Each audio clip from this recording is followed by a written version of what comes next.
श्रीमद्देवी भागवत प्रथम स्कंद चतुर्थ अध्याय में नारद जी का व्यास जी को देवी की महिमा बताना। यह कथा आपको भक्तगणों को सुनाऊंगा। आप इस चैनल को लाइक करें, सब्सक्राइब जरूर करें। माँ भक्ति आपका कल्याण करेगी। कथा सुनिए। ऋषिगण बोले, हे स्वामी, महर्षि व्यास की किस पत्नी से सुखदेव जी उत्पन्न हुए, उनका जन्म किस प्रकार हुआ और किस प्रकार से उन्होंने इस संहिता का सम्यक अध्ययन कर लिया। आपके द्वारा ही वे अयोनित कहे गए, तो फिर अरणि से उनकी उत्पत्ति कैसे हुई? हे महामते, इसमें हमें महान शेष हो रहा है, आप उसका समाधान करें। हम लोगों ने पहले ही सुना है कि महातपस्वी सुखदेव जी गर्भ योगी थे। ऐसी स्थिति में उन्होंने इतने विशिष्ट पुराण श्रीमद्देवी भागवत का अध्ययन कैसे कर लिया? सूजी बोले, प्राचीन काल में एक समय सत्यवती के पुत्र व्यास जी सरस्वती नदी के किनारे अपने आश्रम में गौरैया पक्षी का जोड़ा देखकर आश्चर्यचकित हो गए। अंड से तत्काल पैदा हुआ लाल मुख वाले, सुंदर अंगों वाले एवं पंख रहित शिशु को घोंसले में ही छोड़कर वे दोनों उड़ गए और अत्यंत परिश्रम से चारा लाकर उस शिशु के चोंच में डालते हुए दोनों पक्षी अत्यंत आहारयुक्त होकर उस शिशु के अंगों को अपने अंगों से रगड़ते हुए प्रेम पूर्वक उसके सुंदर मुख को चूम रहे थे। व्यास जी उस शिशु में उन दोनों पक्षियों का ऐसा अद्भुत प्रेम देखकर चिंता में पड़ गए और मन ही मन सोचने लगे, यदि अपने पुत्र के प्रति पक्षियों में ऐसी प्रेम दिखाई दे रहा है तो अपनी सेवा का फल चाहने वाले मनुष्यों में ऐसा प्रेम व्यवहार होने में आश्चर्य ही क्या। क्या ये दोनों पक्षी इसका सुख साधन रूप विवाह करके स्वयं सुखी रहते हुए इसके वधू का सुंदर मुख देख पाएंगे? क्या इनकी वृद्धावस्था में यह धर्मनिष्ठ पुत्र पुण्य प्राप्ति के लिए इन दोनों की सेवा करेगा? धन आदि अर्जित करके क्या यह अपने माता पिता को संतुष्ट रखेगा? और इनकी मृत्यु के उपरांत क्या इनका विधि पूर्वक प्रेत कर्म करेगा? अथवा क्या गया तीर्थ जाकर यह बालक उनके श्राद्ध आदि कर्म करके उनका उद्धार करेगा तथा उनकी परलोक साधन हेतु क्या यह विधि पूर्वक नीलोत्सर्ग नील वृक्ष छोड़ने का कर्म करेगा? पुत्र के शरीर का आलिंगन और विशेष रूप से उसका लालन पालन इस संसार में सभी सुखों में उत्तम सुख कहा गया है। पुत्र रहित मनुष्य की न तो सदगति होती है और न तो उससे स्वर्ग की ही प्राप्ति होती है, अथवा परलोक साधन के लिए पुत्र से बढ़कर अन्य कोई उपाय नहीं है। मनु आदि ऋषियों ने भी धर्मशास्त्रों में कहा है कि पुत्रवान मनुष्य स्वर्ग प्राप्त करता है और पुत्रहीन व्यक्ति को स्वर्ग प्राप्त कभी भी नहीं होता है। इस बात में अनुमान की कोई आवश्यकता ही नहीं है। अभी तो यह प्रत्यक्ष रूप में देखा जाता है। साथ ही यह वेद स्मृति आदि का भी सनातन वचन है और पुत्रवान मनुष्य पापों से मुक्त हो जाता है। रोगावस्था में तथा मरण काल में भूमि सैया पर पड़ा हुआ संतानहीन प्राणी दुखित होकर अपने मन में विचार करता है कि मेरे घर में पर्याप्त धन है, अनेक प्रकार के पात्र हैं तथा मेरा यह भवन भी अत्यंत सुंदर है, किंतु अब इन सब का स्वामी कौन होगा? क्योंकि मृत्यु काल में उस प्राणी का मन अति दुखी होकर भ्रमित होता रहता है। इसीलिए उस भ्रांत मन वाले प्राणी की दुर्गति अवश्य ही होती है। इस प्रकार अनेक चिंतन करके और बार बार लंबी तथा गर्म सांस लेकर सत्यवती पुत्र व्यास जी का मन अत्यंत खिन्न हो गया। इसके बाद मन में बहुत सोच विचार करके अनंत दृढ़ निश्चय करके वे तपश्चर्या के लिए मेरु पर्वत पर चले गए। उन्होंने मन में विचार किया कि मैं विष्णु, रुद्र, इंद्र, ब्रह्मा, सूर्य, गणेश, कार्तिकेय, अग्नि एवं वरुण इन देवताओं में किस देवता की आराधना करूं जो वर वरदान करने में उदार और अभिष्ट फलों को देने वाला हो। इस प्रकार व्यास जी विचार कर ही रहे थे कि उसी समय संयोगवश मुनिश्रेष्ठ नारद जी हाथ में वीणा धारण किए हुए वहां आ गए। उन्हें देख सत्यवती पुत्र व्यास जी अत्यंत प्रसन्न हुए और उन्हें अर्घ्य तथा आसन प्रदान करके उन मुनि से कुशल से पूछा।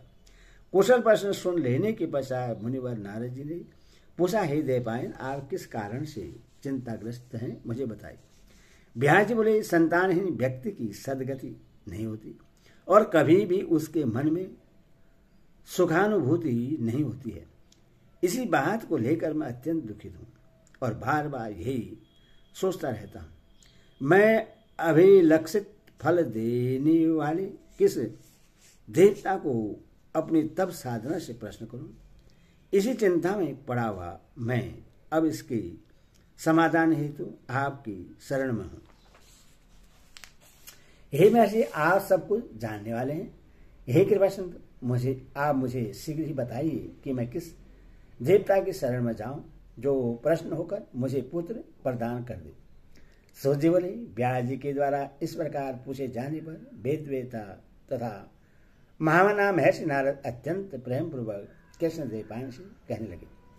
नारद जी बोले, हे पराशर तन्य, हे महाभाग, आपके द्वारा जो प्रश्न यहाँ मुझसे ही पूछा गया है वैसा ही प्रश्न पूर्व काल में मेरे पिता वर्मा जी ने मधुसूदन भगवान विष्णु से किया था। मेरे पिता वर्मा जी कस्तु मणि की प्रभा से दीप्तिमान शंख चक्र गदा और पद धारण करने वाले, पीत वस्त्र धारण करने वाले, 4 भुजाओं वाले, श्री वश चिन्ह से विभूषित व स्थल वाले सभी लोगों के कारण स्वरूप देवादिदेव जगत गुरु जगदीश्वर वासुदेव देवेश जगतपति श्रीनाथ विष्णु को ध्यान में अवस्थित होकर कठोर तप करते हुए देखकर अत्यंत विस्मय में पड़ गए और उन्होंने पूछा। ब्रह्मा जी बोले, हे देवादिदेव, हे जगन्नाथ, हे भूत भविष्य वर्तमान के स्वामी, आप किस लिए यह कठोर तपस्या कर रहे हैं? हे जनार्दन, आप किसके ध्यान में लीन हैं? हे देवेश, यह देखकर मैं परम विस्मय में पड़ गया हूं कि समस्त विश्व का स्वामी होते हुए भी आप ऐसा ध्यान कर रहे हैं। भला इससे बढ़कर अन्य कौन सी विचित्र बात होगी? आपके नाभि कमल से पार्धभूत होकर मैं संपूर्ण लोगों के कर्ता के रूप में अधिष्ठित हूं। हे लक्ष्मीपति, आपसे भी श्रेष्ठ कौन देवता है? उस देवता को मुझे बतलाइए।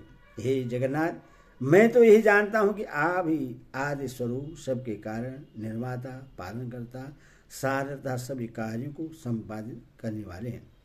हे महाराज, आपकी इच्छा से ही मैं इस जगत की रचना कार्य में प्रवृत्त होता हूँ और सदा आपके ही आदेश से शंकर जी प्रलय अवस्था में जगत का सहार करते हैं।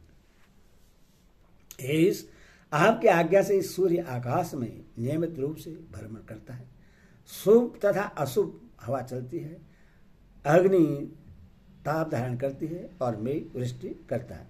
आप किस देवता का ध्यान कर रहे हैं, यह मेरी मेहनती शंका है। मैं तो तीनों लोगों में आपसे बढ़कर अन्य किसी देवता को नहीं जानता हूँ। हे सुव्रत, मैं आपका भक्त हूँ, अतः कृपा करके अपनी तपस्या का रहस्य बतलाइए, क्योंकि यह सर्वविदित है कि महान लोग अपने भक्तों से कुछ भी गोपनीय नहीं रखते हैं। वर्मा जी का वचन सुनकर भगवान विष्णु उनसे बोले, हे ब्राह्मण, आपको अपने मन की बात बताता हूँ, आप उसे एकाग्रचित होकर सुने। यदि भी सभी देव, दानव और मानव यही जानते हैं कि आप जगत की रचना, मैं जगत की पालन और शिव जी जगत के सहार की परम कारण हैं, तथा वेद तत्व के विद्वान यह तर्कना करते हैं कि किसी शक्ति के द्वारा ही आप सृष्टि की करता है, मैं भरता हूँ और शंकर जी हरता है। जगत की रचना के लिए आप में राजसी शक्ति विद्यमान है, मुझ में सात्विक शक्ति स्थित है तथा शिव जी में तामसिक शक्ति बतलाई गई है। उस शक्ति के न रहने पर आप न तो सृष्टि रचना कर सकते हैं और न पालन कार्य करने में समर्थ हो सकता हूँ और न तो शंकर सहार कर सकते हैं। हे विभु, हम सभी निरंतर उसी शक्ति के अधीन रहते हैं। हे सुवत, अब प्रत्यक्ष तथा परोक्ष से सम्मिलित दृष्टांत भी आप सुनिए।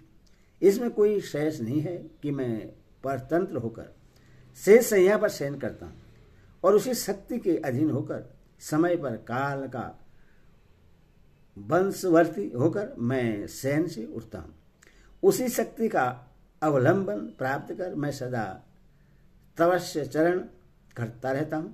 मैं कभी लक्ष्मी के साथ सुखरूप विहार करता हूं तो कभी दानों के साथ अत्यंत भीषण शरीर को चूर्ण कर देने वाला तथा लोगों को भयभीत कर देने वाला युद्ध भी करता हूं। हे धर्मज्ञ, आप यह तो प्रत्यक्ष जानते हैं कि पूर्व समय में मेरे द्वारा उस महासिंधु में 5000 वर्षों तक भीषण महायुद्ध किया गया था। हे देव, कान की मैल से उत्पन्न अत्यंत दुष्ट मंदोमत तथा अहंकारी मधु केडव नामक दोनों दानों का मैंने देवी की कृपा से ही संहार किया था। हे महाराज, क्या आप उस समय प्रातः पर कारण स्वरूपा महाशक्ति को नहीं जान पाए थे अथवा बार बार क्यों पूछ रहे हैं? उसी शक्ति की इच्छा से मैं परम पुरुष के रूप में महासागर में विचरण करता हूं और विभिन्न युगों में कच्छ, वाराह, नरसिंह, वामन के रूप में अवतरित होता रहता हूं। तिर्यक योनि में उत्पन्न होना किसी के लिए भी प्रिय नहीं होता। मैं अपनी इच्छा से वामन, वाराह आदि योनियों में उत्पन्न नहीं होता हूं। अभी तो इसमें उसी शक्ति की प्रेरणा ही परम कारण है। भला ऐसा कौन होगा जो लक्ष्मी के साथ सुखदायक विहार का त्याग करके मत्स्यादि नीच योनियों में जन्म लेगा? यदि मैं स्वतंत्र होता तो सुखदायिनी सैया को छोड़कर गरुड़ रूपी आसन पर बैठकर महाभयंकर युद्ध क्यों करता?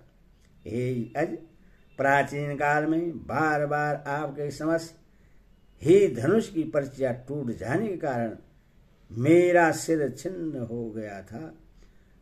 तब शिल्पकारों में श्रेष्ठ आपने फिर से मेरे धड़ पर घोड़े का सिर जोड़ दिया था। हे लोक निर्माता, उसी समय से मैं हयग्रीव नाम से लोक प्रसिद्ध हुआ। यह सब आपके सामने घटित हुआ था। यदि मैं स्वाधीन होता तो संसार में यह विडंबना कैसे होती? अतः मैं स्वतंत्र नहीं हूं, अपितु सर्वदा उसी शक्ति के अधीन हूं। मैं निरंतर उसी शक्ति का ध्यान करता रहता हूं। हे कमलोद्धव, मैं इसके अतिरिक्त अन्य कुछ भी नहीं जानता। नारद जी बोले, हे व्यास जी, भगवान विष्णु ने ब्रह्मा जी से इस प्रकार कहा था, हे मुनिश्रेष्ठ, मेरे पिता ब्रह्मा जी ने वे सब बातें मुझसे कही थी, अथवा आप भी कल्याणकारी पुत्र प्राप्ति के उद्देश्य से सर्वदा शेष रहित होकर अपने हृदय कमल में देवी भगवती के चरण बिंद का ध्यान कीजिए। वही देवी आपके समस्त अविलक्षित फलों को अवश्य प्रदान करेगी। सोची बोले, नारद जी के ऐसा कहने पर सत्यवती पुत्र व्यास जी देवी के चरण बिंद में अपना ध्यान केंद्रित करते हुए तपश्चर्या हेतु पर्वत पर चले गए। इति श्रीमद् भागवत महापुराणे षष्ठादशसहस्राणां संहितानां प्रथमस्के देवी सर्वभूतमेति कथनं नाम चतुर्थोऽध्यायो। हरि ओम तत्सत्, हरि ओम तत्सत्, हरि ओम।